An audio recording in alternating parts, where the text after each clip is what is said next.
Hey aspirants, good morning.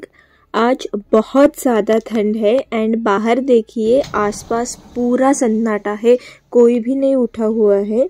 And इतनी ठंड है कि इतनी ठंड में सुबह उठने का मन भी नहीं करता है और ऐसा लगता है कि सो और थोड़ी देर, लेकिन पढ़ाई करनी है तो उठना तो पड़ेगा ही। सो आज मेरे दिन की शुरुआत हुई है सुबह के 2:45 बजे।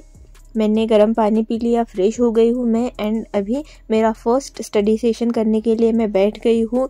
मुझे बहुत भूख लग रही थी आज, तो इसलिए मैंने जो खाने के लिए था घर पे वो लेके आई यहाँ पे एंड खाते वक्त ही मैंने अपना स्टडी सेशन स्टार्ट किया मॉर्निंग का। फ़िलहाल मैं पॉलिटी पढ़ रही हूँ। मेरा फर्स्ट सेशन पॉलिटी का ही होता है। अगर आप लोग मुझे फॉलो कर रहे हो स्टार्टिंग से तो आप लोगों को पता होगा कि सुबह उठने के बाद पहला सेशन मैं पॉलिटी का करती हूँ, फिर उसके बाद जो भी मुझे पढ़ना हो वो टू डू लिस्ट के हिसाब से करती हूँ। आज इतनी ठंड है कि आज बिल्कुल भी मन नहीं कर रहा है पढ़ने का, लेकिन एग्ज़ाम की डेट भी पास आ रही है तो ऐसा लगता है कि दिन वेस्ट नहीं करना चाहिए, इसलिए फिर मैं उठ जाती हूँ, वरना मन तो मेरा भी नहीं करता है। किसी ने क्वेश्चन पूछा है कि आपको टेंशन नहीं आता है क्या?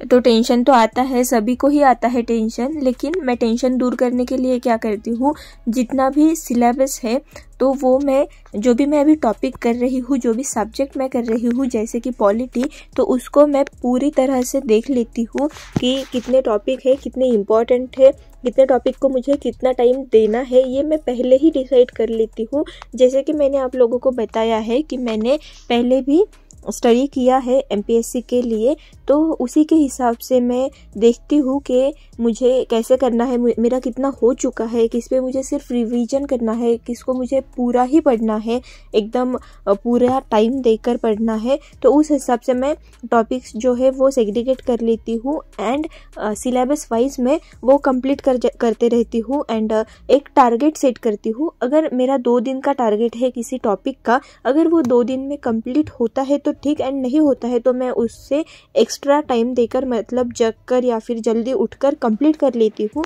और जब भी ऐसे धीरे धीरे टॉपिक्स कंप्लीट होते जाएंगे तो जो हमने टारगेट सेट किया है उतने 10 दिनों में 10 टॉपिक्स अगर कंप्लीट हो गए तो मैं भी सेटिस्फैक्ट्री फील करूँगी कि अच्छे से मेरा स्टडी हो गया है एंड जो टेंशन है वो अपने आप ही रिलीज़ हो जाएगा, वो अपने आप ही आएगा ही नहीं टेंशन। तो आप भी यही टेक्निक यूज़ कीजिए कि किसी भी चीज़ को प्लानिंग करके उसको यूटिलाइज़ कीजिए तो टेंशन वैसे ही भाग जाएगा। एंड प्लानिंग इज़ अ की, मैं हमेशा ही ये बात कहती हूँ आप लोगों से।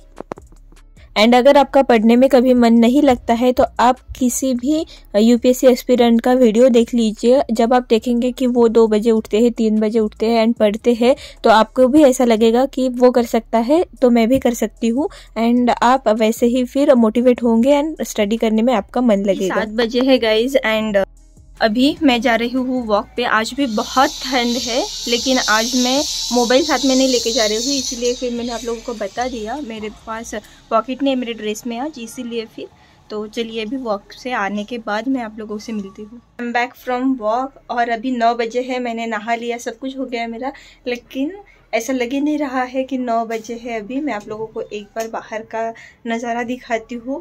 ऐसा लग रहा है कि 6-7 ही बजे है। आज बहुत ठंड है। आज देखिए पूरा फॉग है, पूरा एनवायरनमेंट ही ऐसा है आज का। अभी पहले मैं बाल सुखा लेती हूँ एंड देन फिर मैं पढ़ने बैठूंगी। और आज मैं अंदर ही बैठूंगी बिकॉज बहुत ठंड है आज, बहुत ज़्यादा। यहाँ पे तो नहीं बैठ सकते हैं क्योंकि यहाँ पे ये विंडोज़ क्लोज भी की तो भी हल्की हल्की सी ठंड लगती है, इसलिए फिर आज अंदर बैठेंगी। अभी मैंने मेरा सेकेंड सेशन स्टार्ट कर दिया है स्टडी का, तो इसमें मैं पढ़ रही हूँ पहले वोकैबुलरीज जो मैंने द हिंदू के निकाले हैं एंड ये मेरा रोज़ का काम है। जब भी मैं न्यूज़पेपर रीडिंग करती हूँ उससे पहले मैं वोकैब्स पढ़ लेती हूँ ताकि रिवाइज भी हो जाती है वोकैब्स एंड अगर कुछ नया उसमें ऐड करना है तो वो भी हो जाता है। तो ये मैंने कुछ निकाले हुए हैं वोकैब्स जिसके मीनिंग्स मुझे नहीं पता थे या फिर ऐसा लग रहा था कि ये मुझे याद नहीं रहेंगे, तो वो मैं लिख रही हूँ एंड फिर वो मैं रिवाइज़ कर लूँगी। जैसे जैसे जो जो मैं वर्ड्स इसमें ऐड करूँगी वो फिर मेरे रिवीजन में आएंगे एंड उससे मेरा वोकेबलरी भी बढ़ेगा एंड इंग्लिश पे अच्छी कमांड भी आएगी। तो ये आंसर राइटिंग में स्पेलिंग मिस्टेक्स वगैरह नहीं होते हैं अगर मैं ऐसा करूँगी तो, और आपको भी ऐसा करना है तो आप कर सकते हो। तो अभी वोकेबलरी का पार्ट हो गया है मेरा। मैं अभी न्यूज़पेपर रीडिंग कर रही हूँ एंड उसमें ही मैं देख रही हूँ जो भी मुझे लग रहा है कि ये लिख लेना चाहिए, तो वो मैं वोकैब्स लिख के ले रही हूँ मेरे डायरी में। एंड यूजुअली मैं न्यूज़पेपर के नोट्स नहीं बनाती हूँ, मैं द हिंदू न्यूज़पेपर पढ़ती हूँ। बहुत सारे लोगों का ये भी क्वेश्चन है कि द हिंदू न्यूज़पेपर कैसे डाउनलोड करना है। तो एक वेबसाइट है, मुझे पता नहीं है वैसे मिलता है या नहीं, बहुत सारे लोगों ने सब्सक्रिप्शन लिया हुआ है पर मैंने कोई भी सब्सक्रिप्शन नहीं लिया है, मैं फ्री वाला पढ़ती हूँ। तो जो भी लिंक होगा उसका वो मैं डिस्क्रिप्शन बॉक्स में दे दूंगी, तो आप लोग वहाँ से चेक कीजिए एंड वहीं से आप लोगों को न्यूज़पेपर डाउनलोड करना है। वहाँ पे सारे न्यूज़पेपर है, the Hindu, Indian express, life minute, जो भी अच्छे न्यूज़पेपर है बड़े सभी है जो भी हम लोगों को यूपीएससी जर्नी में काम में आएंगे, तो आप लोग वो चेक कर सकते हो। तो अभी मेरा न्यूज़पेपर रीडिंग हो गया है, अभी मैं इसका एनालिसिस देख लूँगी एंड फिर एनालिसिस का ऐसा होता है जो पार्ट मुझे लगता है कि मुझे समझ में आ गया है तो वो मैं स्किप कर लेती हूँ एंड या फिर थोड़ा सा फास्ट फॉरवर्ड करके देख लेती हूँ। वैसे भी मैं 2x में ही देखती हूँ कोई भी वीडियो, लेकिन कुछ कुछ कंसेप्ट्स होते हैं जो थोड़े से नॉर्मल स्पीड में देखने पे ही अच्छे से समझ में आते हैं, तो वो वैसे भी देख लेती हूँ। तो कुछ जो आर्टिकल्स होते हैं, एडिटोरियल्स होते हैं जो हम लिंक नहीं कर पाते हैं किसी जीएस से, तो जब भी हम लोग ये देखते हैं एनालिसिस तो उससे हम लोगों को पता चल जाता है कि कैसे हम इसको रिलेट करेंगे, लिंक करेंगे एंड इसको आंसर राइटिंग में कैसे यूज़ करेंगे। इसीलिए मैं एनालिसिस देखती हूँ। ऐसा नहीं है कि पढ़ने से समझ में नहीं आता है, लेकिन इससे बहुत बेनिफिट होता है, तो इसलिए मुझे तो एनालिसिस बेनिफिशियरी लगता है। अभी मेरा हो गया है पूरा न्यूज़पेपर का सेक्शन, देन अभी मैं आंसर राइटिंग कर रही हूँ। मैंने एक पॉलिटी का आंसर लिया है लिखने के लिए, तो इसको मैंने पहले क्वेश्चन लिख लिया एंड जो टॉपिक है इसको मैंने थोड़ा सा देख लिया था यूट्यूब पे कि कैसे इसमें आंसर लिख सकते हैं एंड देन मैं फिर अभी इसे अपने मन से लिख रही हूँ। पहले मैं कैसे लिखती थी ये मैंने प्रीवियस वीडियोस में बताया है एंड मैं यूट्यूब से किस प्रोग्राम को फॉलो करती हूँ आंसर राइटिंग के लिए वो भी मैंने प्रीवियस वीडियोस में बताया है, तो आप लोग वो भी चेक कर सकते हो। एंड ये आंसर मैंने कैसे लिखा है पहले पूरा देख लिया, देन अपने माइंड में सोच लिया कि मैं क्या लिखूंगी या फिर इसे कैसे लिख सकते हैं। पूरा एक ड्राफ्ट बना लिया अपने माइंड में कि ये पॉइंट्स मुझे इसमें डालने हैं, क्योंकि जो ये क्वेश्चन है ना ये बहुत ऐसे नहीं है कि इसको एक पर्टिकुलर वे से लिख सकते हैं या फिर किसी भी बुक में मिल जाएगा, ऐसा वाला क्वेश्चन नहीं है ये। आप एक बार अगर क्वेश्चन पढ़ोगे पीछे जाके तो आपको समझ में आएगा। तो इसको बहुत जेनेरिक वे से भी नहीं लिख सकते हैं, जेनेरिक वे से लिखने में तो बहुत सारे पॉइंट्स इसमें लिख सकते हैं, लेकिन उसमें उस आंसर में वैल्यू एडिशन नहीं होगा अगर जेनेरिक लिखेंगे, जनरल लिखेंगे कुछ भी तो। लेकिन इसमें बहुत ज़्यादा फैक्ट्स नहीं है ऐड करने के लिए, तो इस पे थोड़ा सा सोचना पड़ता है कि क्या लिख सकते हैं जिससे आंसर में वैल्यू एडिशन भी हो एंड अच्छे मार्क्स भी मिले। तो अभी मेरा पहले ही दिन में बहुत अच्छा आंसर राइटिंग करके होगा ऐसा नहीं है, या फिर मैं बहुत कुछ लिख सकूँगी ऐसा भी नहीं है, लेकिन मैं लिखती इसलिए हूँ कि प्रैक्टिस होती है, दिमाग को भी आदत लग जाती है कि ऐसे लिखना है, ऐसे करना है, दिमाग को हैबिट हो जाती है सोचने की और कैसे लिख सकते हैं, क्या क्या ऐड कर सकते हैं पॉइंट्स और इससे कैसे हमारे मार्क्स जो है इंक्रीज हो गए। इन सारी चीज़ों से हमारे ब्रेन को एक हैबिट बन जाएगी एंड ये हमारी हैबिट हम लोगों को काम में आएगी यूपीएससी के मेंस एग्जामिनेशन में। इसीलिए फिर मैं ऐसे करती हूँ एंड आप लोग भी ये वाली टेक्निक यूज़ कर सकते हो अगर आप लोग बिगनर्स हो तो। एंड अगर आप लोगों को पता है सब कुछ तो फिर कुछ बात ही नहीं है कुछ बताने की। पहले से स्टडी कर रहे हो तो आप लोगों को समझ में ही आ जाएगा कि आप लोगों को क्या करना है।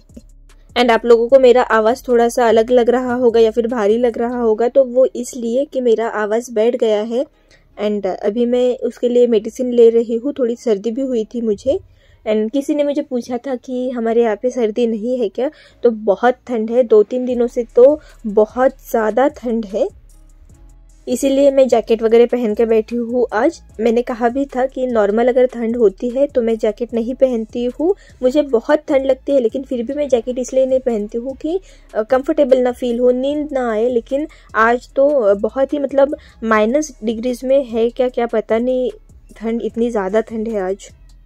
तो अभी मेरा आंसर लिख कर हो गया है। मैं एक बार आप लोगों को दिखा देती हूँ कि मैंने कैसा आंसर लिखा है। इतने ही पॉइंट्स लिख पाई हूँ मैं, इससे ज़्यादा मुझे कुछ आया नहीं इसमें मैं क्या लिखूँ। तो अभी मैं ये आंसर चेक करवा लूँगी अपना, मतलब मैं खुद ही चेक करूँगी जो भी टॉपर्स की आंसर शीट होगी उससे।